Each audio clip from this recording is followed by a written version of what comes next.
Good morning, children. Children, today we are going to discuss the main events of the revolt of 1857.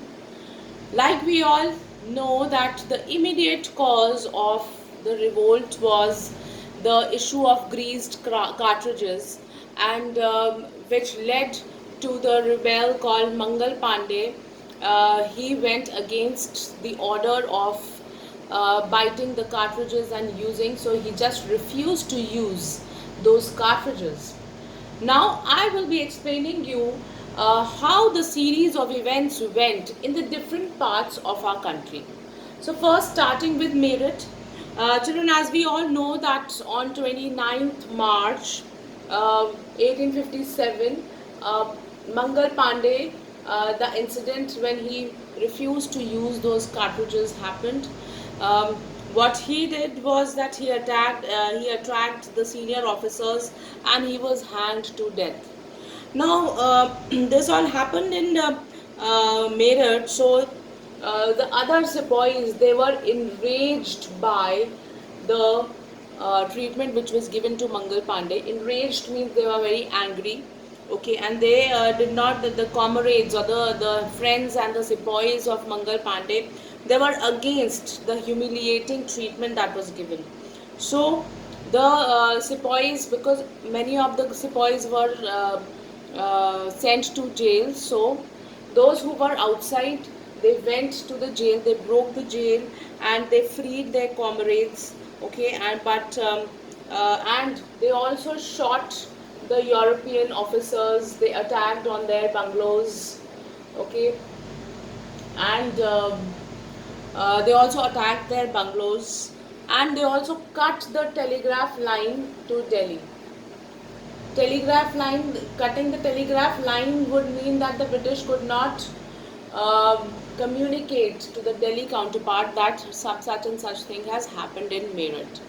Then after this incident, all these soldiers, they joined and they moved towards Delhi, and they joined the local sepoys there. Okay. Now in Delhi, people had decided that it is going to be a revolt which is against the British finally.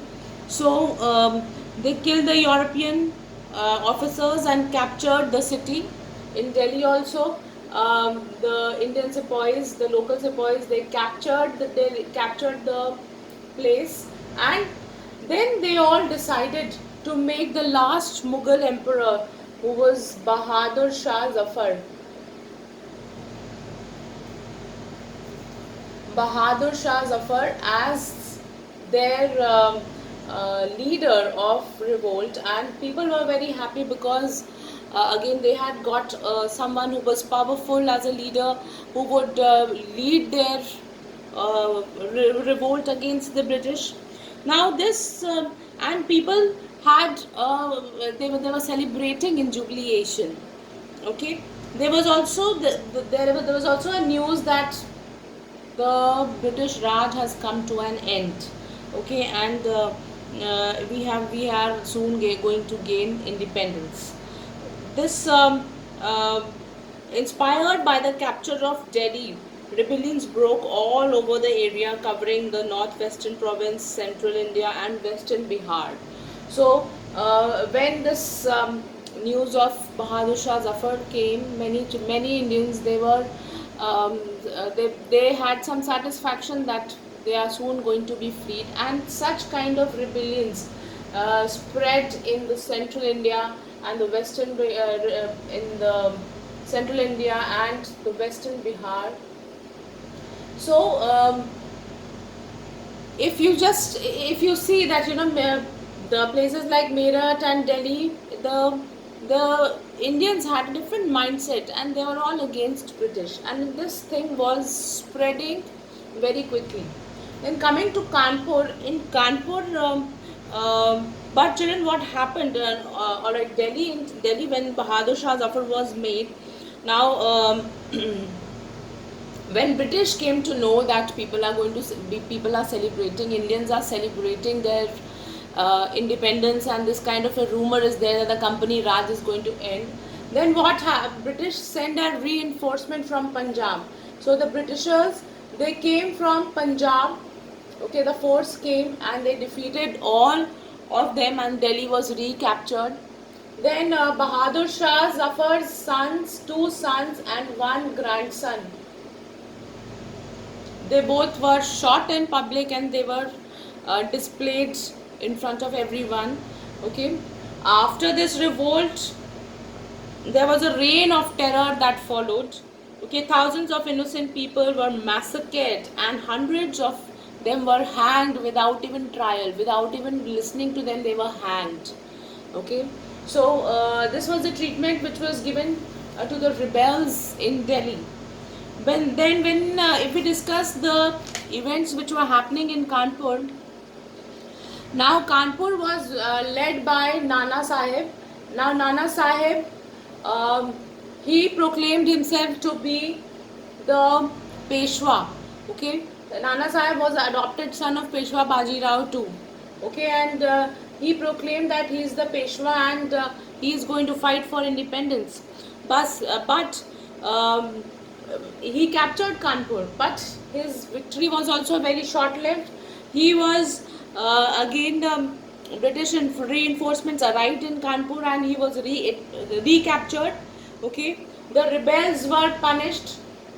Again, everywhere the same treatment happened with the rebels, punishment to the rebels. But Nana Sahib, he escaped. Okay, but rest everyone, those who were rebelling and who were caught, they had a very dreadful end. Okay, Nana Sahib had a very brilliant commander whose name was Tantya Tope.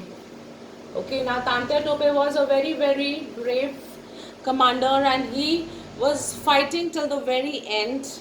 Okay, till everything came to a standstill. I will be discussing Tantya Tope's contribution with Rani Lakshmi Bai also. Okay, in Lucknow, children, our state was also a center of revolt, and it was from here, from Lucknow, the revolt was headed by Begum Hazrat Mahal. Okay, now she was heading the revolt, and the sepoys of the disbanded army of the Nawab. Now she was the wife of the Nawab who was overthrown because of misgovernment, on the grounds of misgovernment.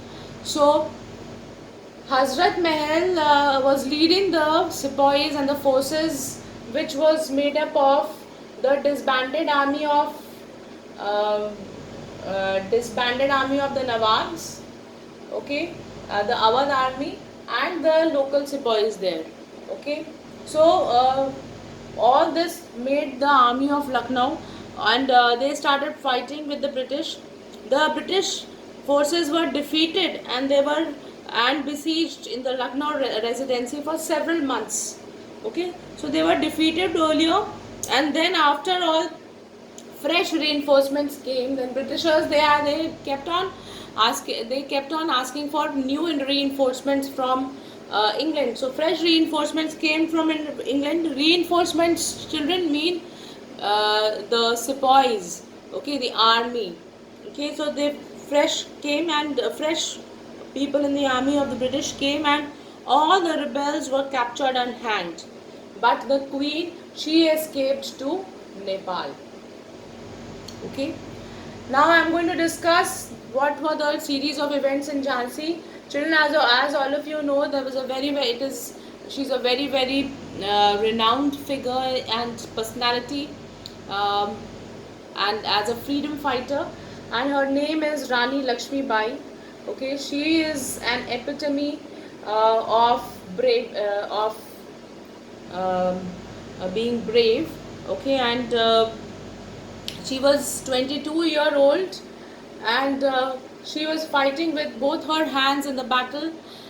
She declared the war against the British from Jhansi in central India.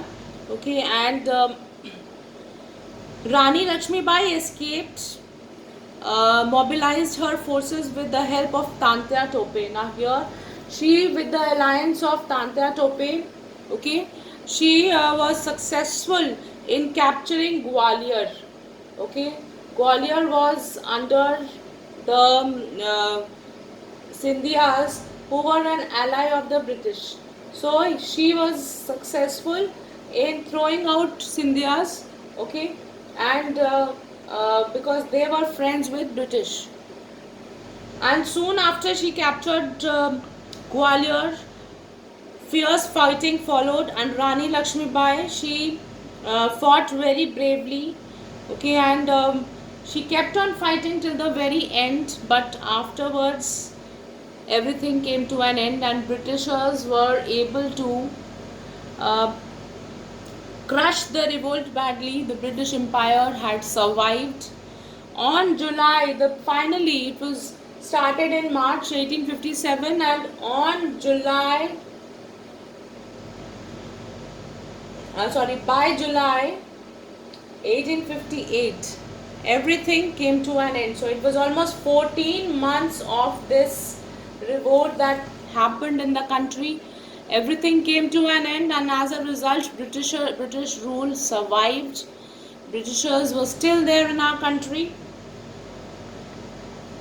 And if you see, children, in all the places, many of the brave people had tried to rise against the British. That was the positive thing of this revolt. Okay, the results and the nature of the revolt I will be discussing with you in the next video. Thank you.